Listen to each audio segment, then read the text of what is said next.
Welcome to another Star Citizen Addicts Anonymous. I'm Nikki Batgirl D'Angelo, and this is episode 79. Sorry about the mix-up in episode numbers last week. I've done so many of these shows, and so many of the Bensdays, and so many of the State of the Games and the ship reviews, you lose count, and I'm sure you forgive me for that. But the reason I'm really caring about the number of shows is that when we reach 100 of this particular show of Star Citizen Addicts Anonymous, I want to do something big. And I think that right now I'm the most active and longest running one of the Star Citizen videos. I would have said it was somebody else, but I look back on how many I've done, and I think I've probably done more than almost everybody out there, except for the streamers who break their videos down into multiples for each night that they're on. Nonetheless, I'm hoping to bring you some great content over the next few weeks. We have none other than Gamescom coming up, and there'll be a huge demo of multiplayer ships, we hope, that will be shown to us, and they will be live streaming that. Hopefully that live stream will be something that is of great quality. We know the track record with CIG. They normally have way too many people on, it's choppy, it doesn't happen at all, the video is horrible, and or it just doesn't go off at all or on time. Nonetheless, I know that they're excited about what they're going to bring to us, and I am too. Well, that means what's going on with FPS, right? Chris has gone out of the way, or has done the right thing, to include us in what's going on with the FPS each week. They're putting this up inside of the comlink every Friday night and telling us what the blockers are and how far they're coming.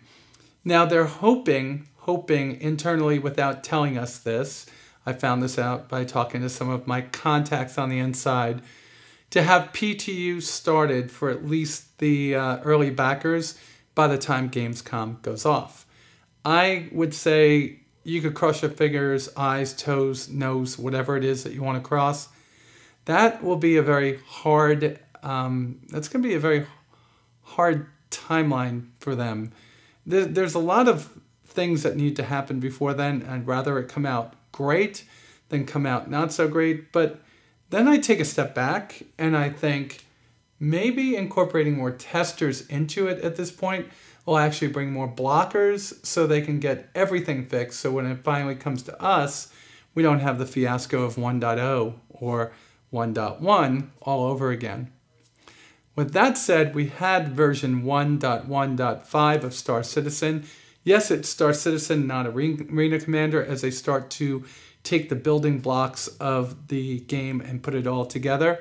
So that got released on Friday, and it was a huge release for many people, and it brought in 2 brand new ships. And of course, you know, on the screen behind me, as we're talking, you're going to see a little glimpses of my Vandal Scythe and my P-52 Merlin review.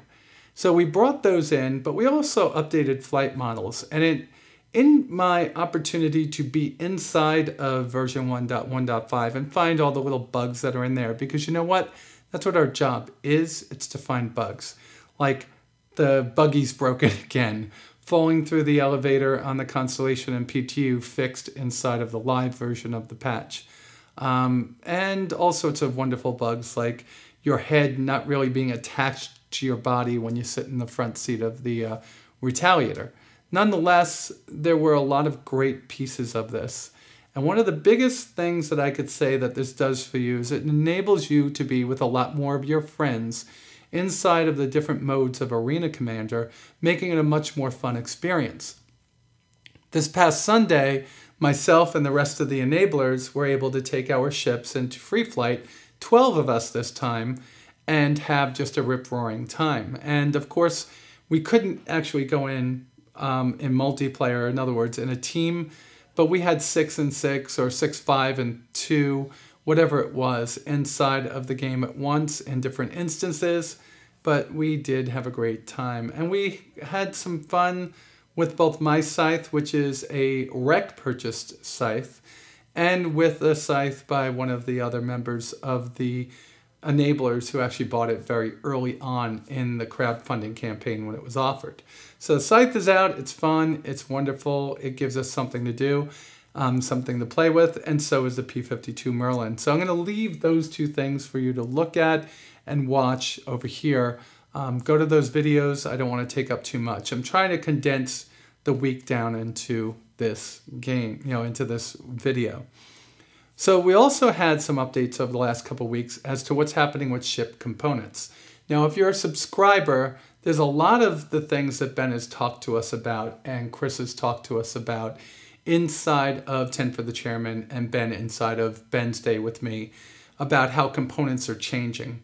So if you're not a subscriber, see if you can just wait until they put that article up in the com link, because it really does explain the differences between the light, medium, heavy, capital components. Now, there's been some other changes to components, and that's something that I need to start asking Ben and hopefully Darian and some other people over at CIG.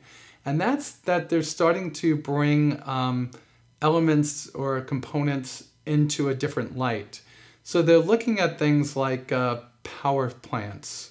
And power plants are different than main thrusters. They're the way that we get power in the unit to power the CPU and the other electrical systems, and also give power to run our engines and our thrusters. Now, power plants, we always thought of as being one particular piece of the pie, right? It was one component. Well, a couple of weeks ago, we found out that they are going to be splitting those components into multiple components.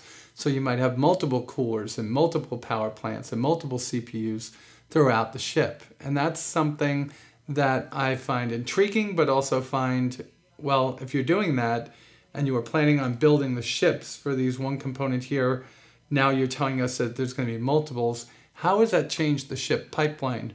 What's going on with the way ships are being built now? Is that something that's going to change? I don't know, but that's one of the questions I'm going to ask Ben this week on Bensday. I think that that is a great idea unless it starts having to rework every one of the ships again to make that piece work.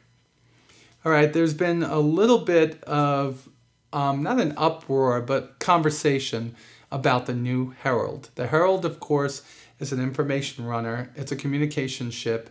And the way communication happens inside of the universe is to get something from A to B, say from Earth to Terra or from Earth to Tiber when Operation Pitchfork, there's the plug, guys, hope you love it. We want to get information over to Tiber. Well, information has to be taken from point to point in a very haphazard way. You take, you will focus a beam or transmit communication to a ship that's just outside of a jump point. It will jump to the other side of the jump point, and that communication will be handed over to the nearest relay station. That relay station will then transmit that particular communication to a relay station on the other end of the system, closer to another jump point, which it will then be put onto a Herald and go through a jump point and then start that all over again. So the Herald is a very important ship inside of the universe and a very important ship inside of Squadron 42. So it had to be worked on. When we first saw the Herald, it looked like this. Amazing asymmetrical design, right? Well, asymmetrical designs are beautiful, but asymmetrical designs are not very good in a Newtonian physics run game. And that's because it means that you have to have all these mathematical computations going into the thrusters to be able to offset the fact that there's more mass on one side of the ship than the other. So you have to fire your engines heavier on one side than the other, and the same thing with the maneuvering jets, and it begins to cause a major issue when trying to make flight models. So the new Herald looks like this. It's got a fat ass, right? Well, anyway, what's going on with this is that they had to make it symmetrical. It made everything easier, and maybe later on, when the game is done, when all the physics are done, when all of the bits and pieces and little wibbly wobbly bits of things that go into it are done, they could come up with a way to make the not so symmetrical designs work. And until then, we're going to have a fat-assed Herald, which to me doesn't look much worse than the original one did. They both have this "Oh my God, you're so ugly. You're beautiful. Look." Those are the bits and pieces that I took out of the last couple of weeks. I'll continue to do them like this until I stop doing them like this. I thank you for watching, listening, commenting, and supporting the show. And for those of you that go the extra mile and go to Patreon, patreon.com/batgirl, thank you very much also. Without you, I wouldn't have the financial capacity to do the show. All right, guys, a public service message to you. Well, not really, a plea to you. I do Bensday, and I record it every week when Ben is free.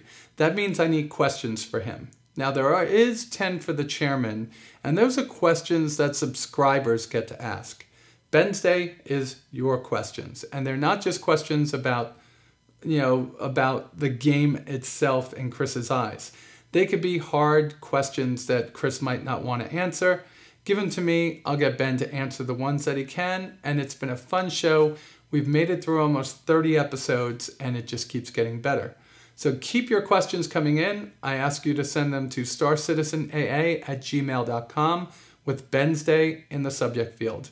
They're then collected by Dr. Jeffrey Waldry, who is my information research editor, and then they're provided to me so I can contact Ben and have our recorded show.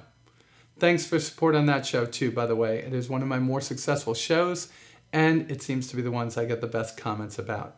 Well, guys, let's wrap it up. Thank you very much for watching, listening, commenting, liking, and sharing my shows. And until next week, you all be safe out there, and I'll talk to you soon. Bye.